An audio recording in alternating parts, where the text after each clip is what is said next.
This First Nation artist-led Climate Custodianship for Change workshop focuses on visual modes of expression that allows students to communicate how they feel about the impending climate crisis. A culturally safe space in which you guys and girls at all can, through laughter and through just being here, be free to experiment. At the end of today's workshop, there are going to probably, and I say probably, be some posters.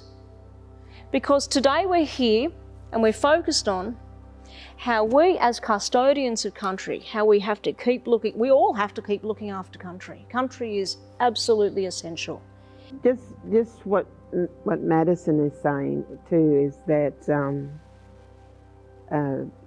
I think you're chosen, you're sitting in this room because I believe you're chosen to be the new messengers, the new carriers for what we want, particularly with land and sea and our beliefs and our values, because that's what's missing. Since 2018, thousands of Australian school students have striked against climate inaction. And one of the main ways that students or young people are able to communicate their views is through the signs and the placards that they're holding at the strikes. What we're really wanting to do today is have a look at the way that we can use visual communication, language, words, symbols, and specific techniques and materials to be able to communicate your unique positioning and how you feel about that crisis. What is the message that you want others to hear? And as you know, we're filming today, we're taking photographs, and we want to take that content and we want to be able to give it to people in power. We want to be able to show people, we want to try to, influence policy and influence change by taking powerful messages. At the Wollotuka Institute of Indigenous Education and Research at the University of Newcastle, we're all about amplifying Indigenous voices. We're also about amplifying the voices in support of Indigenous issues. One of the most important parts of research at the Wollotuka Institute is language, so the revival of Indigenous languages. And the way that we see it is that language is country, and it speaks to the way that we relate to country, it describes country, the way we walk through country, but it also speaks of our responsibility to country. And those are the voices that we wanted to amplify today in these workshops, and it was great to see people come together and do exactly that.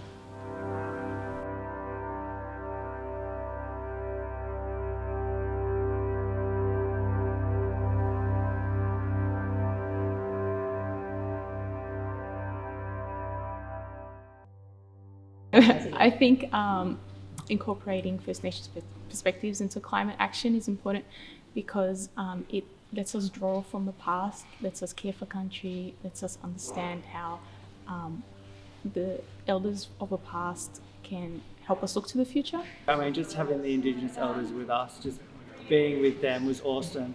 I think what was really cool was that we started the day with the yarning circle, which was just having that foundation of the day.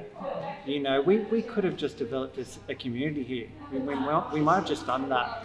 And I just thought that was so cool to have that foundation. We're all here with common interests, common passions. So with my poster, I ended up with the slogan or the phrase, hurting country, hurting people. I really wanted to kind of just draw on the idea of the connection between people and country, and how those things go hand in hand, can't be separated. When country hurts, people hurt, and vice versa. When people hurt, country's hurting.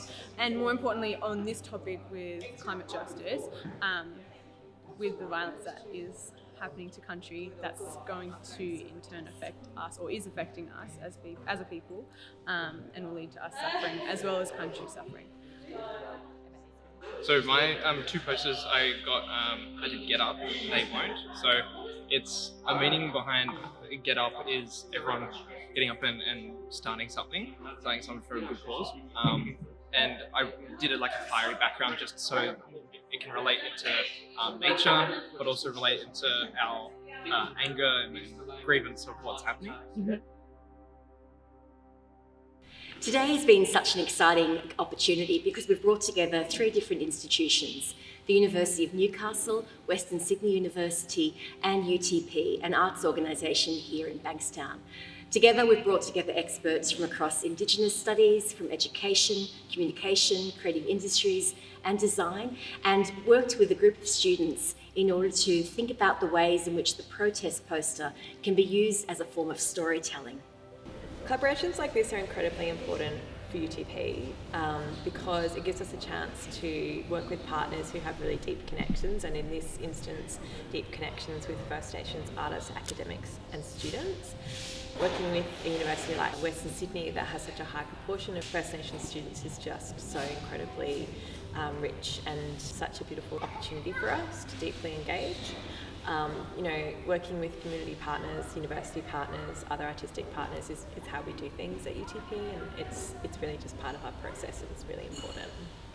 An opportunity like this that has been brought about through the grant process that Western Sydney Creative has initiated is really important, that as non-First Nations people such as myself, we're thinking about where that intersection lies with climate justice, First Nations land custodian and protest, because now is the important moment where we can actually, I think, we can have a really important say in what's happening in our future. I feel like there is some hope, and today and yesterday were just so full of hope and also full of knowledge, and I feel like I always personally want to be deferring to First Nations knowledge, but I don't always know where to go to, and I don't want to burden people with the questions. So opportunities like this I think are important because it empowers people, First Nations people and people who are non-First Nations, to be good allies.